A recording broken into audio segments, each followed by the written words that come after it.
नमस्कार, आप देख रहे हैं मध्य प्रदेश और छत्तीसगढ़ बुलेटिन और मैं हूं आपके साथ अंजलि शुक्ला। मध्य प्रदेश और छत्तीसगढ़ की तमाम बड़ी सनसनीखेज और अहम खबरों के इस बुलेटिन में आज बात होगी दतिया में बुजुर्गों के हक में कलेक्टर स्वप्निल वानखेड़े के बड़े फरमान की। संतान ने घर से निकाला या प्रताड़ित किया तो सीधे होगी जेल। आगे रुख करेंगे सोनकच्छ और सारंगपुर का, जहां मुहर्रम पर उमड़ा अकीदतमंदों का सैलाब। सोनकच्छ में 365 साल पुरानी परंपरा के साथ निकला ऐतिहासिक जुलूस। मध्य प्रदेश और छत्तीसगढ़ की इन सभी बड़ी खबरों पर विस्तार से बात करेंगे, लेकिन सबसे पहले रुख करते हैं दतिया का। मानसून की शुरुआत के साथ किसान खेती की तैयारियों में जुट गए हैं, लेकिन सहकारी समितियों के माध्यम से मिलने वाली खाद के बड़े दाम किसानों की चिंता बढ़ा रहे हैं। किसानों का कहना है कि एक और सरकार किसानों की आय बढ़ाने की बात करती है, वहीं दूसरी ओर खाद, बिजली, पानी, डीजल और कृषि उपकरणों की लागत लगातार बढ़ रही है। इससे खेती करना महंगा होता जा रहा है, जबकि उपज का उचित मूल्य नहीं मिल पा रहा है। किसानों ने आरोप लगाया कि बढ़ती लागत और महंगाई के कारण किसान आर्थिक दबाव में हैं और कर्ज का बोझ बढ़ रहा है। उनका कहना है कि सरकार को किसानों की समस्याओं पर गंभीरता से ध्यान देना चाहिए। किसानों ने मांग की है कि पर्याप्त मात्रा में सस्ती खाद उपलब्ध कराई जाए, कृषि उपयोग के लिए बिजली और सिंचाई व्यवस्था रियायती दरों पर दी जाए तथा किसानों को राहत पैकेज प्रदान किया जाए। साथ ही धान और गेहूं के समर्थन मूल्य को लेकर किए गए वादों को पूरा करने की भी मांग उठाई गई। मेरा नाम गौरीशंकर मोहारे। कहाँ के रहने वाले हैं आप? कहाँ के रहने वाले हैं? कहाँ के रहने वाले हैं आप? अच्छा, हाँ, ग्राम खैरी बोले। अच्छा, ये बताइए सर, जैसे खाद के रेट जो बढ़ गए हैं, किसानों को काफ़ी तकलीफ भी हो रही है कि जिस तरीके से किसानों के दाम बढ़े हैं, मतलब खाद के दाम जो बढ़े हैं उस हिसाब से किसान अपनी उपज के दाम नहीं मिल पा रहे हैं। क्या मानते हैं आप इस चीज़ को? ये मानते हैं कि आज सरकार जो है किसानों के हित में कोई भी काम नहीं कर रही है। सिर्फ किसानों को लूटने का काम है। धान का रेट बढ़ाने के लिए वादा किए, धान का रेट नहीं बढ़ाए, लेकिन खाद का आज रेट आसमान छू रहा है। डबल, एक साथ डबल भाव कर दिया, डबल से ट्रिपल। अब किसान कैसे कैसे किसानी करेगा, जो खाद के इतने भाव बढ़ने के बाद किसानों की हालत अभी गंभीर है। धान का रेट बराबर मिल नहीं रहा है और शासन अपने किए वादे को निभा भी नहीं रही है। तो आज के जो ज़माने में है, आज के जो समय है, वर्तमान स्थिति में किसान बिल्कुल मजबूर होकर पड़े हैं।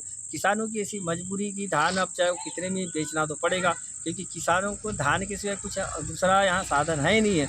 इसीलिए किसानों को मजबूर होकर धान बेचना पड़ रहा है और शासन वही मजबूरी आज किसानों के लिए मतलब किसानों को मजबूर कर रही है, क्योंकि उनको मालूम है कि किसानों के पास धान के सिवाय कोई दूसरा साधन नहीं है और हमको बेचना ही पड़ता है। इसीलिए शासन ने आजकल किसानों को लूटना चालू कर दिया है और मैं मानता हूं कि ऐसी परिस्थिति में किसानों को अपनी किसानी करना भी छोड़ना पड़ेगा। अच्छा, एक बात बताइए कि जैसे सरकार बोली कि किसानों की हम आय दोगुना करेंगे, क्या लग रहा है कि किसान दोगुना कर रहे हैं? कुछ नहीं, सरकार तो वादा कुछ भी करती है, लेकिन सरकार को इसमें कुछ नहीं है बिल्कुल। मतलब आज भी किसान गरीब था, पहले भी किसान गरीब था और आज भी किसान गरीब है। किसान शुरू से ही, जबकि किसान को अन्नदाता कहते हैं, किसान सबको पालता है, लेकिन आज किसानों की ये हालत है कि अब खुद को पालने में दिक्कत जाएगी। दूसरे को पालने को तो छोड़ो, खुद भी पालने में मुश्किल जाएगी, उसका परिवार पालने में मुश्किल जाएगी। ऐसे किसानों की हालत तक कर दी। मैं रामकुमार नकपुरे, किसान संगठन का जिला अध्यक्ष हूँ एयरलाइन से। अच्छा सर, ये देखा गया है कि अभी सरकार के द्वारा खादों के दाम बढ़ा दिए गए हैं, जिससे किसानों को काफ़ी परेशानी होगी। क्या मानते हैं आप इसको? पहली चीज़ तो खाद मिल नहीं रहा है, मिल भी रहा है तो पिछले साल की तुलना में डबल रेट में मिल रहा है, जो 2100 और 2400 रुपये में मिल रहा है। DAP 2400 मिल रहा है, बाकी मतलब जितने भी खाद का सबका रेट बढ़ गए। किसान इस समय बहुत परेशान है। एक तो जो किसान अपनी उपज निकालता है उसका दाम सरकार बढ़ाती नहीं है। कहीं भी आप देखो सरकार ने दाम नहीं बढ़ाया। एक तो डीजल का रेट बढ़ गया, पेट्रोल का रेट बढ़ गया, क्योंकि आजकल जो किसान खेती कर रहा है वो टोटल ट्रैक्टर से खेती कर रहा है, मशीनरी से खेती कर रहा है। हर जगह उनको डीजल पेट्रोल की जरूरत पड़ती है, उसका भी रेट सरकार ने बढ़ा दी। और आपने देखा होगा सोडा पे तो बढ़ाई। किसान सभी तरह से टूटा हुआ है, परेशान है एकदम। किसान ने कही थी कि अपना मैनिफेस्टो में 2100 धान का रेट देंगे, पर आज दिनांक तक 2100 रुपये का रेट किसानों को नहीं मिला है। हमारी तो पूरे ज़िले में और पूरे प्रदेश में लड़ाई रहती किसान जना संगठन की ओर से कि किसानों का जो समर्थन मूल्य है धान का, वो कम से कम सरकार 2100 रुपये दे, ताकि फिर वो सोडे का थोड़ा सा रेट भी बढ़ा ले तो चलता है। लेकिन अभी तो सोडा ही नहीं मिल रहा है। रेट तो सरकार ने 2400 कर दिए, अच्छा भैया, एक चीज़ बताइए, जैसे सरकार बोल रही है कि किसानों की आय दोगुनी करेंगे, अगर ऐसे में ऐसा ही हाल रहा तो क्या सरकार किसानों की आय दोगुनी सरकार कर ही नहीं सकती। किसान सिर्फ लॉलीपॉप बांट रही है, महिलाओं को 1500 रुपये दे रही है, किसानों को जो निधि का 2000 रुपये दे रही है, लॉलीपॉप बांट के सरकार उल्टे कर्जे में चलेगी। कहाँ से किसानों की दोगुनी आय करेगी? किसान इस पर ध्यान ही नहीं दे रही है। ऐसे में तो किसान आत्महत्या करने लगे, हो भी रहा है प्रदेश में, बहुत सारे किसान आत्महत्या कर रहे हैं इन सब चीज़ों को लेकर। अच्छा, सरकार ने जो दाम जो बढ़ाया है उसको लेकर क्या कहना है आपका? बिल्कुल गलत है दाम। पिछले साल 1250 और 1350 में DAP और यूरिया वो मिल रहा था, तुम्हारा बिजली दे रहा। आज तो सिर्फ डबल रेट कर दिया गया है। किसान तो परेशान है। किसानों की 1 कुंटल धान का रेट है 2400 और उनका सोडे का रेट है 4800 कुंटल का। सरकार गलत कर रही है, मतलब सरकार गलत कर रही है। तो चाहती है किसान किसानी करे ही ना, ऐसा लग रहा है मेरे को तो। बालाघाट से सीनू संवाददाता विशाल महानंद की रिपोर्ट।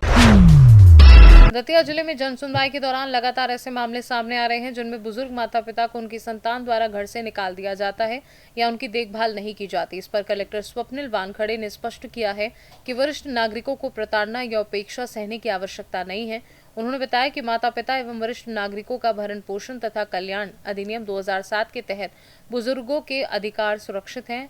यदि संतान भरण पोषण से इनकार करती है या घर से निकाल देती है तो पीड़ित वरिष्ठ नागरिक संबंधित SDM कार्यालय में आवेदन कर सकते हैं। उन्होंने नागरिकों से अपील की कि ऐसे मामलों में बुजुर्गों को जन सुनवाई या SDM कार्यालय तक पहुंचने में सहयोग करें। प्रशासन हर मामले में संवेदनशीलता के साथ कार्यवाही करेगा।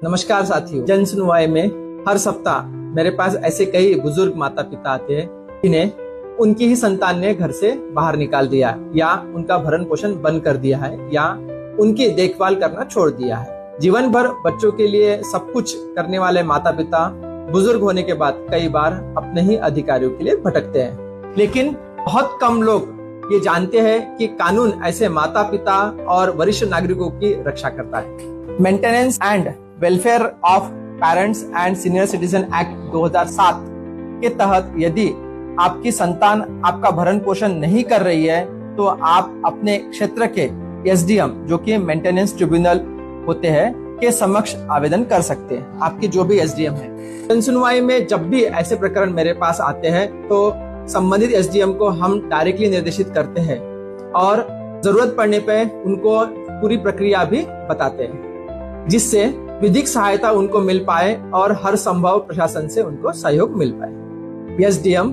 दोनों पक्षों की सुनवाई कर संतान को माता पिता के भरण पोषण, इलाज, रहने और अन्य आवश्यक खर्चों की व्यवस्था करने का आदेश दे सकते हैं, लेकिन दोनों की सुनवाई करने के पश्चात। यदि किसी माता पिता या वरिष्ठ नागरिक ने इस विश्वास पर अपनी जमीन, मकान या अन्य संपत्ति संतान के नाम कर दी है कि वह उनकी देखभाल करेंगे, लेकिन संपत्ति मिलने के बाद संतान ने उनकी उपेक्षा शुरू कर दी है, उन्हें घर से बाहर निकाल दिया है, तो इस अधिनियम की धारा 23 के तहत SDM तथ्यों की जांच के बाद ऐसी संपत्ति हस्तांतरण को निरस्त माने वॉइड घोषित कर सकता है।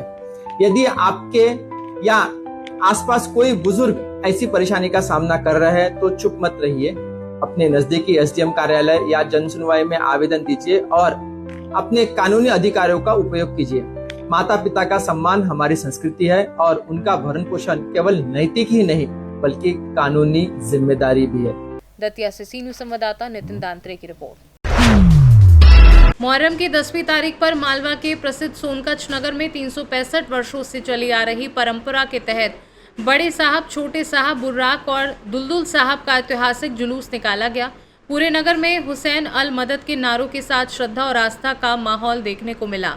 चमन बाजार स्थित बड़े साहब को चबूतरे से बाहर लाने के दौरान हजारों जायरीनों ने दुआएं की। जुलूस में नगर के सैकड़ों युवाओं ने सवारियों को कंधों पर उठाकर नगर भ्रमण कराया।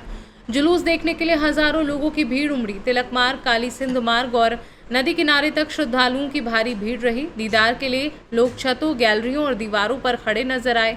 इस ऐतिहासिक जुलूस में देवास, शाजापुर, सीहोर, भोपाल, इंदौर, उज्जैन, धार सहित आसपास के कई जिलों और गांवों से बड़ी संख्या में श्रद्धालु पहुंचे। आयोजन में हिंदू मुस्लिम समाज के लोगों की सहभागिता भी देखने को मिली। आप देख रहे हैं जनसमूह का सैलाब पूरे हिंदुस्तान के अंदर इस प्रकार का जुलूस नहीं निकाला जाता है। ये सोनकच्छ एक नगर है जहाँ पर हिंदू मुस्लिम एकता की निशान हम देते हैं और सभी हमारे साथ कंधे से कंधा मिलाकर हम सहयोग करते हैं। और इमाम हुसैन रज़ी अल्लाह तआला अन्हु का त्यौहार हुज़ूर अकरम सल्लल्लाहु अलैहि वसल्लम के मेरे नवासे हजरत हसन हजरत हुसैन अलैहिस्सलाम ने इस्लाम की खातिर, दीन के खातिर सब्र का पैगाम दिया और अपने पूरे 72 83 लोग थे, उनमें से 72 लोग खुद में शहीद हुए। और आज के दिन में यही पैगाम देना चाहूँगा कि ये त्यौहार अमन का, शांति का और आपसी सद्भाव का हमको संदेश देता है। इसी तरह से हम मिलजुल करके ये त्यौहार मनाते रहें और एक दूसरे की और देश के खातिर एक दूसरे की मदद करते रहें, हिंदुस्तान के विकास के लिए और हमारे देश के मुल्क की हिफाजत के लिए अमन और शांति का पैगाम देना चाहते हैं। जैसा कि हमारे इमाम हुसैन अलैहिस्सलाम ने सब्र का पैगाम दिया है, इस वक्त पूरे मुल्क में नहीं बल्कि पूरे विश्व में अभी इसकी ज़रूरत है। सब्र से हर मामले सुलझ जाते हैं। हमारे इमाम ने यही पैगाम दिया है कि सच्चाई का साथ रहें, झूठ का साथ न दें, हक का साथ दें, बातिल की ताकतों से न घबराते हुए अपने हक पर जो सच्चाई का रास्ता है उसको इख्तियार करें। आज आशूरा के दिन हमारे इमाम हुसैन अलैहिस्सलाम ने हमें यही संदेश दिया है। देवास से सीनू संवाददाता साजिद पठान की रिपोर्ट। इंदौर में संस्था सर्वधर्म संघ द्वारा हर वर्ष की तरह इस वर्ष भी यशवंत रोड पर मंच लगाकर करबला जाने वाले सभी अखाड़ों, ताजिया निर्माणकर्ताओं, कलाकारों और शहर काजी का सम्मान किया गया। संस्था अध्यक्ष मंजूर बेग ने बताया कि इंदौर में होलकर वंश के समय से ही ताजिया परंपरा और जुलूस की ऐतिहासिक विरासत रही है। इसी परंपरा के तहत जूना रिसाले अखाड़े द्वारा करबला, रोज़ा की झांकी और अन्य कलाकारों द्वारा मदीना मुनव्वर का प्रदर्शन किया गया। इस अवसर पर शहर काजी डॉक्टर इशरत अली सहित सभी अखाड़ा संचालकों, निर्माणकर्ताओं और कलाकारों को शॉल उड़ाकर एवं रजवाड़ा का प्रतीक चिन्ह देकर सम्मानित किया गया। साथ ही किन्नर समाज, खटीक समाज और अन्य हिंदू समाज के ताजिया एवं अखाड़ा निर्माणकर्ताओं को भी प्रतीक चिन्ह प्रदान कर सम्मानित किया गया।